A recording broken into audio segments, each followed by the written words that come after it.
Meron akong paiilawin. Tingnan natin kung iilaw. Ito yung kinabit ko sa dulo ng helmet ko. Sa tuktok ng helmet ko. Saan babili ko dito? 110. Free shipping na kasi may mga kasabay naman eh. Usually kinakabit ko sa tingnan natin ang ilaw ah.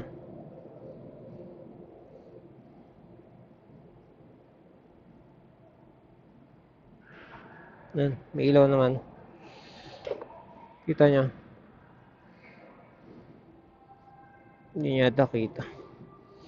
Basta yan, nasa tuktok ng helmet ko yan. Usually kinakabit yan sa ilalim ng upuan. Yan, oras na rin, no? Alas 5 na, maya maya madilim na yun.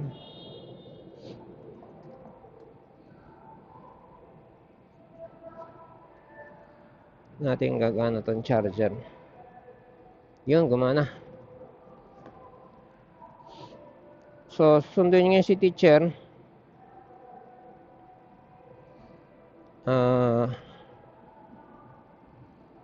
Siya sa seminar sa National Science High School. Ako, basta na lang nagpunta dito sa bangko. Yun pala, nire-reschedule pala yun. So,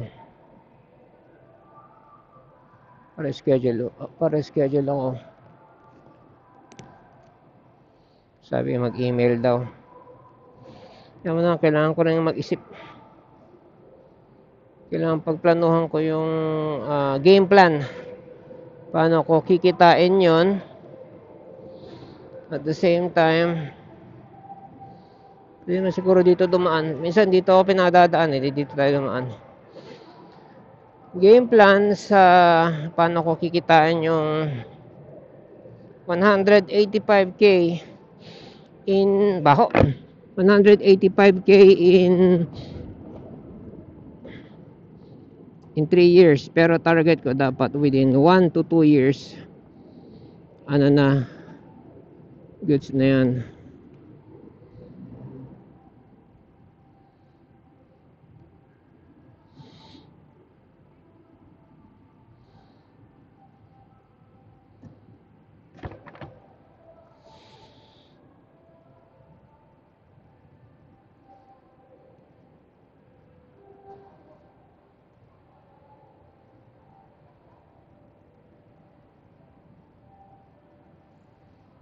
Hindi ako dito dumaan kanina.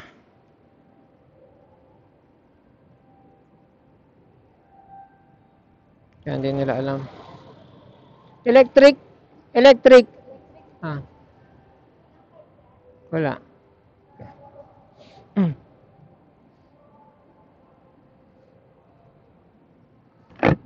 Diba, Robinson? Good job.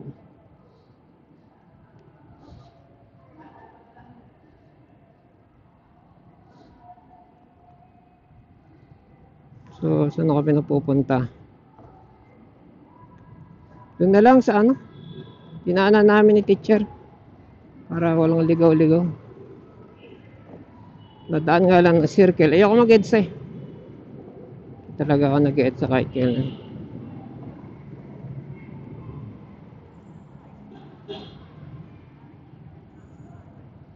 Kahit regular na motor, hindi ako dumadaan ng EDSA. Kotse pwede. Pero ngayong meron ng doon, tawag yung bus lane. Ingat. So, dito tayo. Sa dating dinaanan.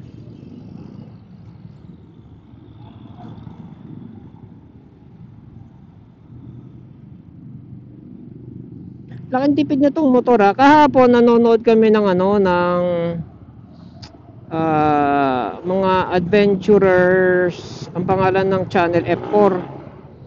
Mga naka big bike sila. Pupunta sila sa mga bundok-bundok. Usually mga pinuntahan nila napanood namin yung Benguet, yan.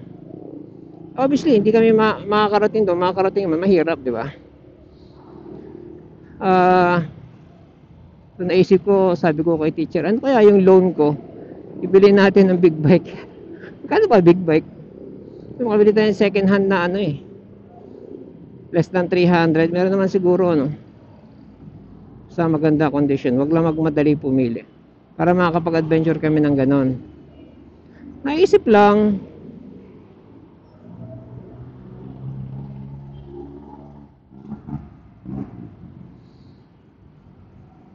ang malaking budget lang talaga sa ganon yung gas. Gastos ka ng 1,000 sa gas sa ganon.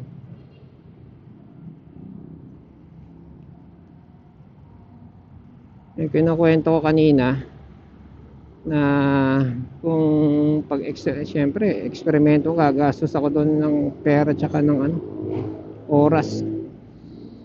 Pag eksperimentohan yung yung over unity,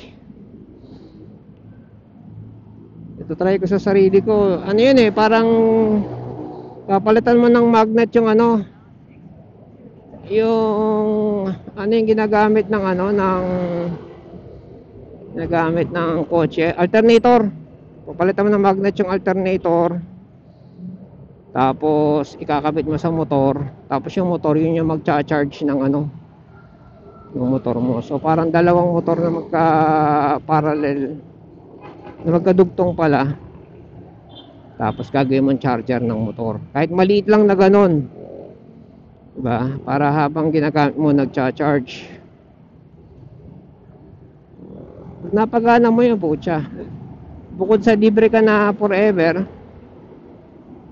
pwede mo pang ibenta yon kung gagana. Palagay natin hindi 100% efficient, kahit 80% lang putya, swak pa rin yun. Kasi battery nga layo na nararating Pwede kong gawin yun, or bilhin na lang ng big bike.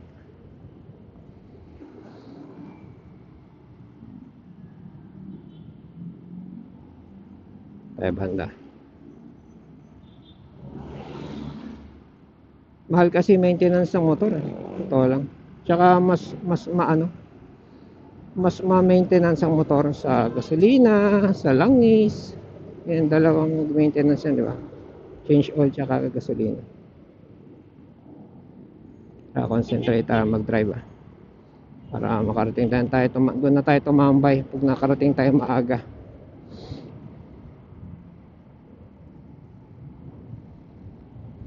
So pinapailaw ko na yung bunbunan ko. Yung maliit na pang bisikleta. Alam ko ginagamit sa bisikleta to pero naka-remote siya para waterproof nga naman. Meron siyang remote, puta. Meron siyang remote. Fuck.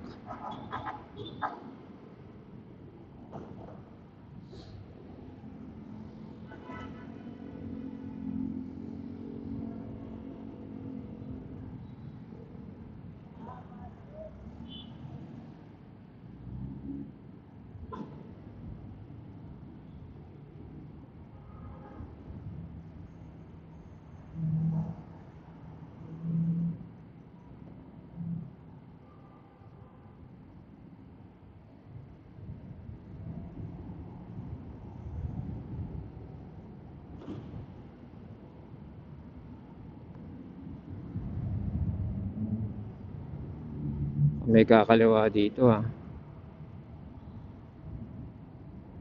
okay.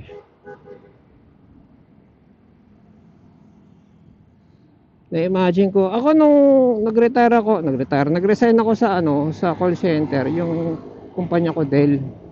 Kumpanya yung nagpa-resign sa amin. Kasi nga nag-privatize, binili ni Michael Dell yung majority ng kumpanya niya. 55%. Sige. Private na siya. Ngayon, inano niya na, imbis na in-house kami mga agent, mga call center agent, ginawa niyang binigay niya sa Convergys. Yung Convergys sarado na ngayon. Binili na ng Concentrix. Tapos yung Concentrix may bumili din po siya mga call center ngayon. May bumili na lang sa Concentrix. Anyway, so yung 200k na nabigay sa akin, kasi nga 7 years ako doon, parang separation pay. 6 months akong nag-isip na negosyo. Networking yung unfortunately napasok ko, hindi ako kumita, hindi nag-click. Tapos networking, tsaka nag-try ako magtayo ng ng belt, leather belt, Leather bracelet. Kasi may nakita ako sa Marikina na murang bilihan ng manipis na malambot na leather na pwede gawing bracelet. Gugupitin mo lang, gawa ka ng design, ganyan. Bakasyon nun, yung mga anak ko, tatlong anak ko pa nang nag-aaral nun. Sabi ko, kanya-kanya tayong designs, benta natin. Hindi ko napakita. Siyempre, kailangan nun, mabilis ang turnover ng pera, hindi naman nakabenta. Kaya yung turo ni Andrew Tate, mag-pre-sell ka kung gusto mo ng negosyo. At least yun, wala kang puhunan or na malulugi. Ako, may nagastos man ako doon. Siguro malaki na yung 17 mil. Doon sa pinuhunan ko doon. Namuhunan din ako doon kahit papaano. Bumili ako ng mga leather. Mahal din yan mga leather. Nabulok lang. Hindi natapos. Kasi inabot na ng pasukan ganyan. So, mag-isip ka ng negosyo na bago, i-pre-sell mo muna. Ibig sabihin, tulad ako, yung ginagawa ko, hindi ako bumili ng truck, hindi ako bumili ng graba. Naghanap muna ako ng client. Naghahanap ako ng client, ganito presyo, ganito yung size, ganito yung yung quality. Pag umorder, nag-PO, saka pa lang ako mamumuhunan. Ganon. So ganon ang magandang style. So ganon dapat gawin. Minsan pa nga wala pang puhunan dahil hindi, meron talaga puhunan kasi babayaran mo yung truck So obligado.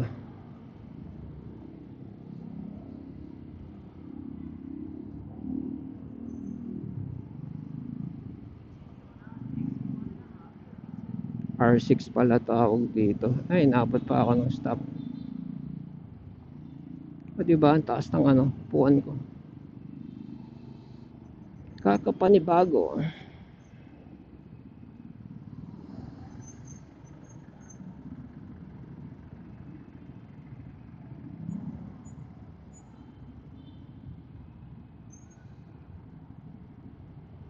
Ito nasa harap ko.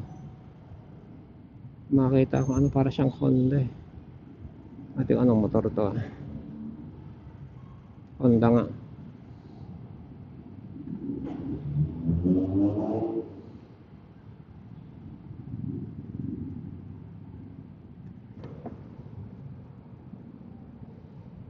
Sayang ilaw ko sa ulo pero okay na yan.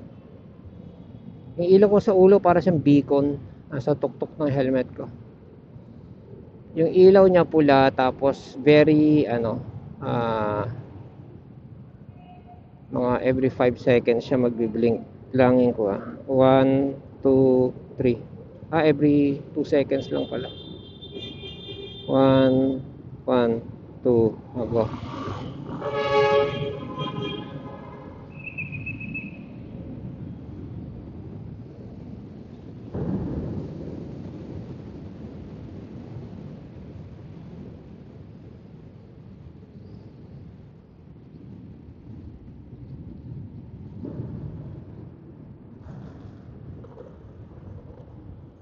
Kanan dito.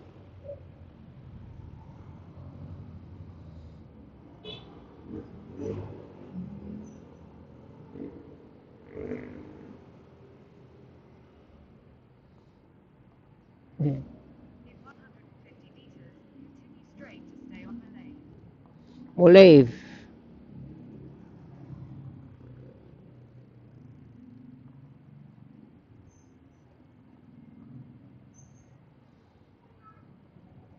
Para maabot ko yung sahig, kailangan upo ka sa dulo ng upuan. Otherwise, kapag umatras ako ng konti, talagang lutang yung paa ko. Pero okay na rin yan.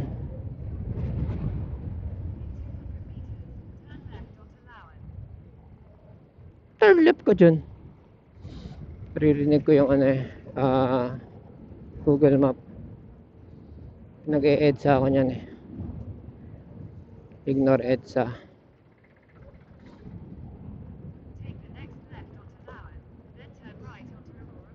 No.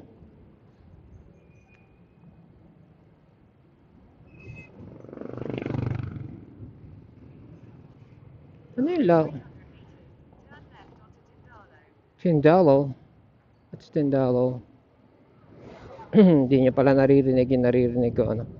Yung vlogger kahapon, yun sa J4, kausap niya yung kagrupo niya, apat kasi sila dun sa communicator. Tapos naka action cam sa nguso. Kagaya sa akin, pero action cam yun sa kanya. Pero salita, ang naririnig lang sa YouTube yung yung boses niya, yung boses ng mga kasama niya hindi naririnig. Ito kasi ginawa ko to ng paraan, medyo ginugol-google ko rin kung paano. Ito, dalawa yung communicator ko, isang kaliwa, isang kanan. Para lang magawa ng paraan. At least rinig nyo kami ni teacher, di ba? Pero ngayon ang gamit ko ngayon yung EJAS. Kaya mas malinaw ng dihamok yung boses ko ngayon. Otherwise, pagkasama ko si teacher, ang ginagamit kong pang YouTube, pang mic, yung luma, yung Forest. Hindi naman kasi ganun kaganda quality ng Forest eh. Pero pwede na rin. Pag kinumpara mo sa dito sa EJAS, syempre EJAS medyo top sa ngayon top product na nila to eh. Na hinuhulugan ko pa rin. Nahulugan ko pa rin. Napiyok ako doon ah.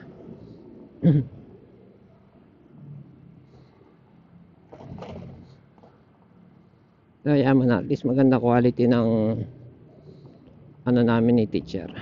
Communication namin.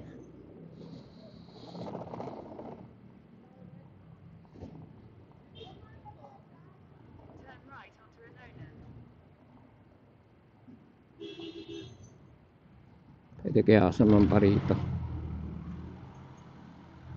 Shit, naka-stop pala to.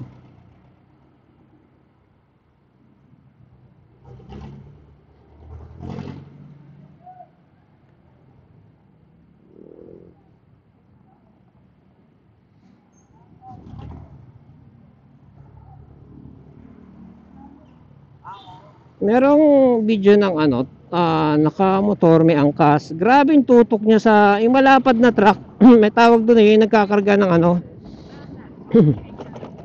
nagkakarga na ng mga bulldozer sa mababa na truck. Pero grabe yung tutok niya, dadalawa nga lang sila sa kalsada eh. Ngayon ito, for some reason, siguro kinapos ng kailangan umatras at wala siyang pahinante na bumaba, basta lang umatras, edi natrasan yung dalawang motor na nakatutok sa likod.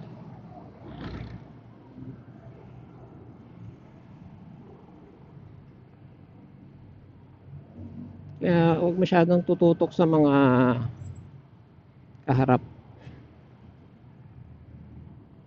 Ako natrasan ako ng jeep eh, maliit pa ako, nakabike. Siyempre wala pa akong mong nun. Ibinilan lang ako ng Band-Aid tsaka Mertilet ng driver dun sa butika sa amin. Pero ninervyos siya nun ah. Ako sugatan lang naman ako kasi lagi naman nasusugatan kahit naglalaro lang. Kaya no problem.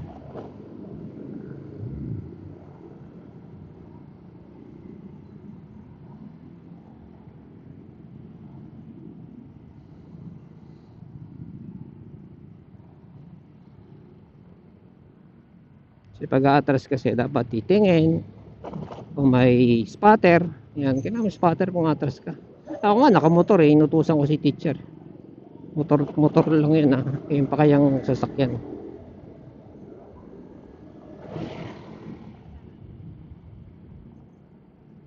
Pinapa-turn left ako dito. Wala, doon tayo sa circle. Ito na ba yun?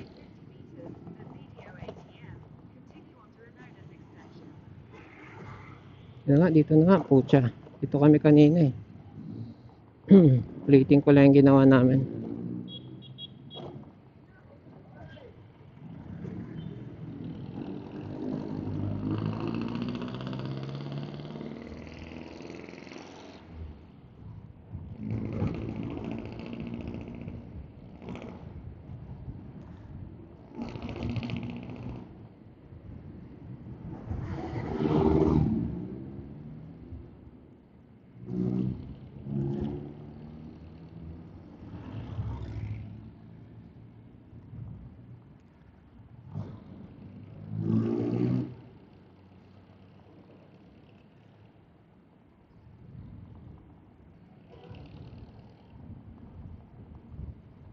Alam ko kumanang kami rito eh.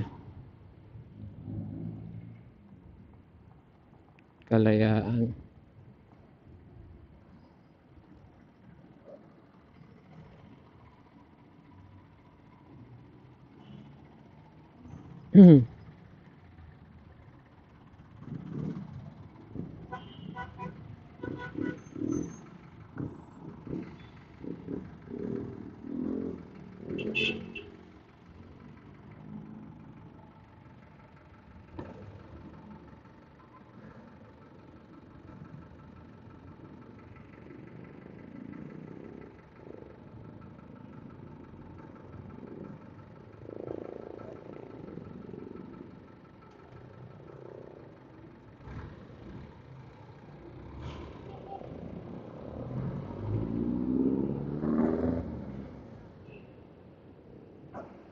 Okay, dito na. Kaya na. Nagalit na galit talaga to sa gusto na ito mag-EDSA ako eh. Circle tayo.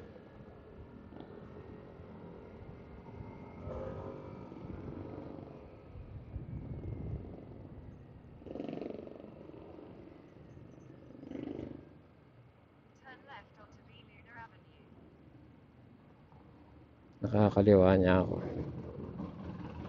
Doon tayo sa dinaanan namin kanina.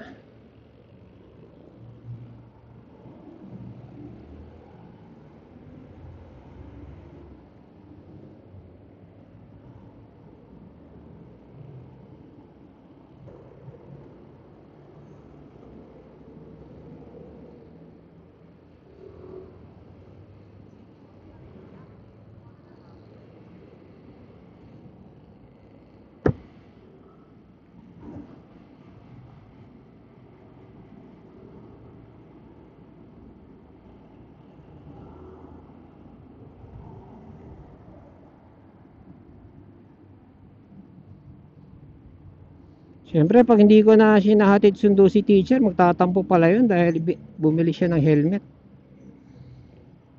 Although sa akin, mas mahal binili ko communicator. Bala ko kasi, once na nakuha ko na yung loan, focus na ako sa construction sa sales. Naglalalaspagin ko tong motor to kaka-sales. Yung iniisip ko noon na mas mabilis, mas malayo sana, mas marami magagawa kung may motor, gagawin ko na. Nga lang nangyari, dahil may motor na, hatid sundo na si teacher. O diba, mga bagay na ano.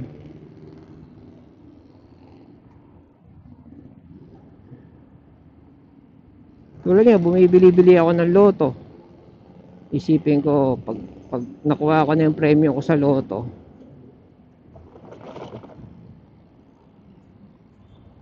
bayaran ko yung mga loan ko, tapos magko-concentrate ako sa mga project. We'll never know kung ano yung mga lilitaw na ano na harapin, kasi iba na buhay mo nun, iba na ano mundo mo nun.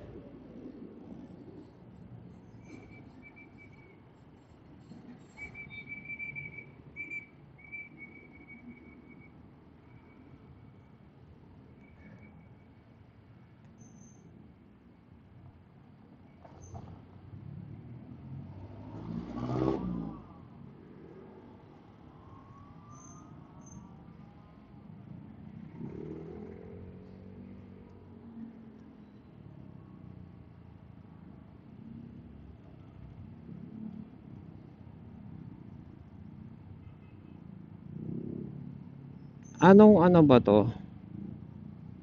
Mamaya uploading ko to. Sige nga, sample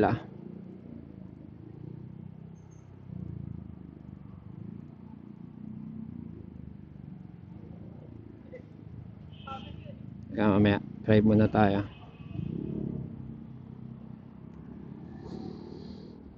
Gagawa ko ng post, gagawa ko ng ano na ganito. Once na bumibili na ako ulit ng ticket, kasi offline na yung ano yung website ng iLotto para nag-upgrade sila.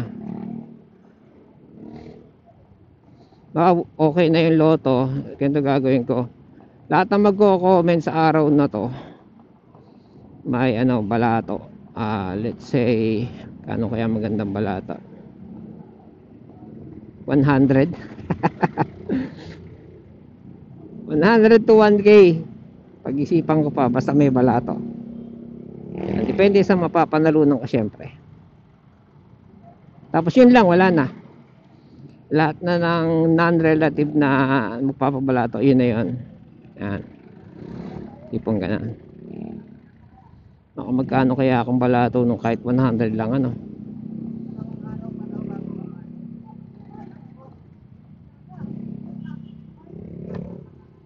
Sabi ko nga, ginugol ko yun sa ano, tawag na ito sa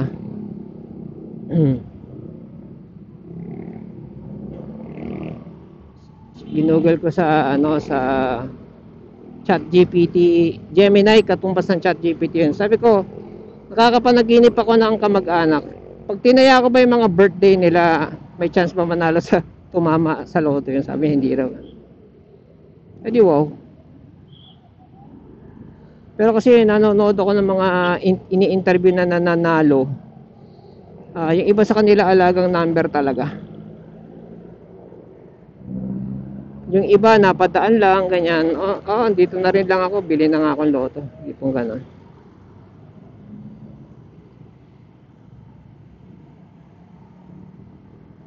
Pero pinakikinggan na ano sa YouTube no, ni vlogger. Nanalo na rin siya, tapos nag-interview na lang siya ngayon ng mga nanalo na iba. Kung paano nanalo, ganyan. Teka, malayo-layo pa yata pa kami. Pa tayo. Medyo kaliwa tayong konti. Yan, oops. Tayo pinanggalingan mo boy ah.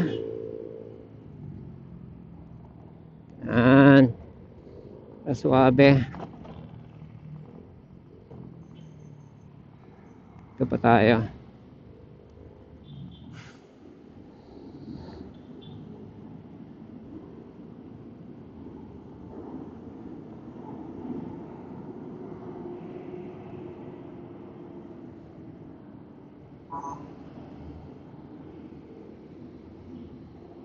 Saan tayo? Tayo pa. North tayo lalabas.